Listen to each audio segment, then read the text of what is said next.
Okay, let's move on and talk about exercise and fertility. So, what is the connection here? Yes. So I feel like this is a question I'm sure you get all day. This is one of your wheelhouse, really. Um, but as I was, well, I don't know if we're looping these together, but mentioning the visceral system and everything that goes into it. So when our reproductive system is trying to function, it takes a lot actually to know that it's working on a 28-day cycle. We want to make sure we're bleeding enough. A lot of people actually aren't bleeding enough. They either feel like they're bleeding too much or not enough. So that's another thing that the seed cycling can help with. The increasing the estrogen and progesterone at the right times of the month will really help with that. Mhm. But also cycling your exercise with your Yes. cycle as well, and knowing when you're exercising and the output that you're doing is at the right times also. A lot of people that I see are into heavy exercise. They're doing CrossFit and weightlifting and all of these things, and their body is literally recovering every day. You know, they're pretty proud of the fact that they're working out hard 6 days a week, but 6 days a week, their bodies have to go back and repair muscle tissue, right? So those cells are going to that muscle to re-repair that little tear that it's done. And they think, oh, but the burn feels so good. Okay, that's fair. I get that. But when you're trying to conceive, we want your energy to be going to your reproductive system and really focusing on that. So the lighter exercises are really what I personally recommend doing when you're trying to conceive. And then 12 weeks after you conceive, I also recommend staying on a very light exercise, regardless of where you're at, because some doctors will say, oh, well, if you're used to running marathons, continue running marathons, you're good. From the perspective that I come in, where I see losses quite a bit, and the trouble with people getting pregnant, the last thing you want to do is say, I miscarried and I don't know if it's because I was doing this or that. So my recommendation, and how I was taught this from my doctor too, was just lay low for the first 12 weeks. You can still move your body, but just know that you're not doing anything to risk that, because we take on enough guilt when we have a loss. The last thing we want to do is, because we were obsessed with working out and we had to get this hardcore workout in. Yeah, I love everything that you just said, and I'm just going to expand on it a little Yes, please bit do. because yes, and having worked with different women over the years, I work with a lot of women during pregnancy, postpartum. I also get women prior to pregnancy, and I love getting to work with women who I know are preparing their bodies for pregnancy, because that's so exciting to me. Because I'm like, oh, Yeah. there's so much that we can do leading up to pregnancy that's very nourishing to our body. And that's the word that I've been using a lot more of when it comes to exercise. I actually like to use the word movement. Mhm. We're doing if I can talk now, we are doing nourishing movement for our body. Well, we really should do that as women, like forever. Let me just put that out Yeah. there, right? Doesn't matter. Yeah. I don't care if you're like, I don't, you're 20, and obviously if you're listening to this, you're probably not that young, but maybe you are. Or you're 60, right? Like, we should be doing nourishing movement all the time. And I we, feel like you see those people that live till they're 90 and they're like, I went for a walk every day. I did yeah, something, I moved my body, right? yeah, There's something to that. there is. And so, okay, so that, just everyone keep that in mind. And I will say, I can't even count the amount of women that I have coached to pull back their exercise, Right. and we get better results. Not even 100%. talking fertility or any of that, just in general. Because what are we doing? If we are doing high intensity training all the time, we are running, we are just kicking our butt, we get this, women think they need it. And it's a conscious, like, it's like a fake, okay, you do get an adrenaline rush from it, right? But it's like a fake stress release. I call it a fake stress release, because in the moment you feel like you're getting all your stress out and it's working hard and you're sweating and all that stuff, right? You feeling the burn, all of that. But what you actually can be doing is causing massive inflammation in your body, which we talked about in our previous conversations. And you can be really, really messing with your cortisol. And so cortisol, right? Like, we think of, so many times we think, oh, well, high cortisol is what leads to, weight gain, things like that. But maybe you're not having any issues with weight gain. So you think, oh, well, my cortisol is fine or whatever. Well, maybe it is, maybe it isn't. Cortisol can lead to inflammation, but I actually see a lot of women who then start to have health issues and they're actually plummeting. Their cortisol is actually plummeting. They don't even have enough cortisol to hardly get through their day, and they're tired and all that. And so all that high intensity training that we're doing, plus whatever stressors may be going on in life or in the past, like all those things have compounded. And yes, our cortisol will raise at some point. For some people, it may only stay raised for a couple of years. For other people, it can stay raised for 20 years. And then it starts to come back down. And instead of, if you haven't changed your lifestyle and your workout habits, we'll actually end up having too low of cortisol. And then that to me is even a bigger problem than high cortisol. We don't talk enough about that. But I Yeah, think with absolutely. exercise so much, I see people who do a lot of exercise, and I think there's this, we can sustain it for so long. I used to be a massive over exerciser, like just destroyed my body in my early Same. 20s so much. Like I'd be that crazy person that I would, when I was in college, I worked at the gym, I taught, I trained, did it all, right? I was teaching classes at all crazy hours. And if I couldn't fall asleep right away when I went to bed at night, I'd be like, oh, gym's open till midnight. I'd head in there, go for a jog or whatever it was. And I look back now and I was like, that was nuts. Like, you should not do that Yeah. because your body needs to rest and recover.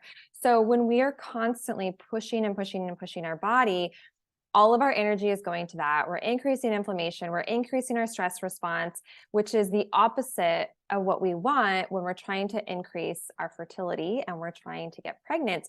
Now, that said, I'm the first person to tell you to do movement every single day. Do movement. Amen. Maybe you want to do, you can, here's the thing. And I even teach HIIT training in some of the stuff that I teach, but I also teach it in a way that's, we can modify it. So you can still feel like you're getting a good workout, but we're doing it in a much more manageable way. And honestly, you should only be doing HIIT max 2 or 3 times a week, max, because your body needs that recovery. And so maybe you still want to go for a light jog, but instead of doing it every day, you're going to do half of that. Instead of doing HIIT training every day, you're going to do 2 or 3 times a week. We're going to start to weave in more gentle working out, right? And yoga, Pilates, everything that I teach is very nourishing. And yes, 10 and 15 minutes of movement can be very beneficial. And we don't have to do an hour of kick butt to get results. And it is amazing to me how many times women will actually, they're like, okay, I'm going to trust you. I'm going to do this. And they start to feel stronger. Their energy starts to come back. But in the beginning, it is a mindset shift more than anything. It is all mindset shifting or shifting our mindset about our exercise, thinking we have to do this, or we're going to gain weight, or we got to burn the calories, or like we got to kick all that crazy nonsense out the door because Yeah. it's really not true. It's not true. And we know more now, right? Yeah. Just like when you were saying 2 to 3 times max on the HIIT training. But if you're cycling and you're having your period that week, we're not doing any, like sleep should be your activity that week. Yeah. Walking down the street to get your mail or whatever. And that's about it. So understanding your body and what it needs in the time that your cycle. And for those that may not know, our menstrual cycle has 4 parts to it. So within those 4 parts, you want to make sure that you're working out accordingly to those. And really the main one that I would say is the time when we're actually bleeding. But there's other times of the month where you do hit it hard and you do have that energy and your body is able to expand that without having to recover so much. I think that from my perspective in wanting to get pregnant for people, it's really being conscious and intentional about what can I do that is loving on my body versus for some of us that workout was, an unconscious punishment in a way, right? We were trying to get into clothes. We were trying to maintain a certain look or whatever it was. It wasn't like, oh my God, body, I love you so much. And I'm so grateful for everything you do for me. And so I'm going to go do 2 hours of cardio every day. Like that wasn't what was happening in my head. And so now we're trying to reverse that narrative script in our head around Oh my gosh, I have a cycle and I'm ovulating. Thank you, body. Like you're a rock star. We can do this. We can create. We have so much that we have going on. What movement do you want to do today, right? Does yoga sound good? Does Pilates sound good? Does HIIT training sound good as long as you're not bleeding? All of those things. So really having that as an open dialogue with your body of what is nourishing. I love that word too. And what is serving and supporting your body and your reproductive system. I think when it comes to slowing down, so I have this conversation all the time and recognizing that, are we just continuing on this path because we've always done it? And so we think it's okay, right? I think that's a lot. It's like, oh, I've always done this type of workout. And well, yeah, Yeah, but when you were, 18 and doing it, and maybe now you are 35 or you're 40, right? It might be time to be yeah, starting to shift gears. Or maybe it is you're 25 and it's like, it's time to just start shifting. And again, it's not to say you can't have hard workouts sometimes. It's right. that we want to have more variety. We want to have more downtime. Give yourself permission to take time off, because recovery, and my gosh, we have enough research out there to prove this today. Recovery is just as important, if not more important, than the actual workouts themselves. And I teach a lot of recovery movement. So when I have women who are like, gosh, I just don't feel like doing much today. And sometimes I work with women who like, okay, I need you moving a little bit more, right? There's Yeah, a balance. I do want you of moving, course. because if we aren't moving either, right, then our lymph is more sluggish, right? We're likely not detoxifying naturally as well as we need to. And I teach a lot of really gentle, like I do ball where I'm always like, go do more ball release work, because it just helps you to feel so much better. It helps hydrate your tissue. It helps get the lymph flowing through your body. Or it's like, just go do 5 or 10, 15 minutes of gentle, nourishing movement. And before you know it, your energy does increase. It's this nice cycle, but I think we have to get out of this like all or none. Also recognize that there's a time and a place in our life where it's time to start shifting what we're doing. Give ourselves permission to, it's okay to do a little bit less. And if we didn't work up a sweat today, well, that's okay, right? Like I think it's that giving ourselves the permission, because as women, well, women can be really hard on themselves. And Yeah. you and I have And I had think, phases in life, and you learn from it and grow from yeah, it. I think recognizing the other things that you do in your life that count as working out that we normally wouldn't have said to, right? So if you're carrying your groceries from here to there or whatever, well, you're lifting weight. For me, I have 3 little ones that I'm lifting up and carrying up and downstairs still and in and out of the bathtub. Like those are weight bearing things that I'm doing to build my muscle day to day. And so again, I have the intention when I'm doing those things that I'm working with my body. So knowing that you're working as a partner with your body rather than Yeah. it's just there, right? I think is really a beautiful aspect to say we're walking through this path together, my body and myself, right? As a 2 different entities almost. Yeah, I love that. I love that. Well, thank you, Elizabeth. Will you share with everyone a little bit more about what you do with coaching? Because helping women get pregnant, whether they've had a loss or not. I know you work with women kind of in all spectrums. Yes. So we work one-on-one with women that are trying to get pregnant, and I hesitate to use the word trying to conceive, which is a very common term in this realm. We like to try to switch that to CCC, conceive, create, and connect, because that's a big thing that we talk about. We want to conceive, and as I've said before, we conceive in so many ways, whether that's your workout you're thinking of, um, a recipe you're doing, whatnot. Same with creating. We create every day in lots of ways. And the idea is to create birth within us. So we set out with the intention of that. Also connecting. We want to connect with other people. We want to connect with our own body. We want to connect with our spirit baby. We want to connect in so many ways. So we work through all of those things, mind, body, and spirit, when you're working to have a baby, and see what it is that from a logistical perspective, right? With the food, the supplements, the structural things, the doctor's appointments, blood work, all of those things, as well as the spiritual and mental relationship in regards to you getting your baby.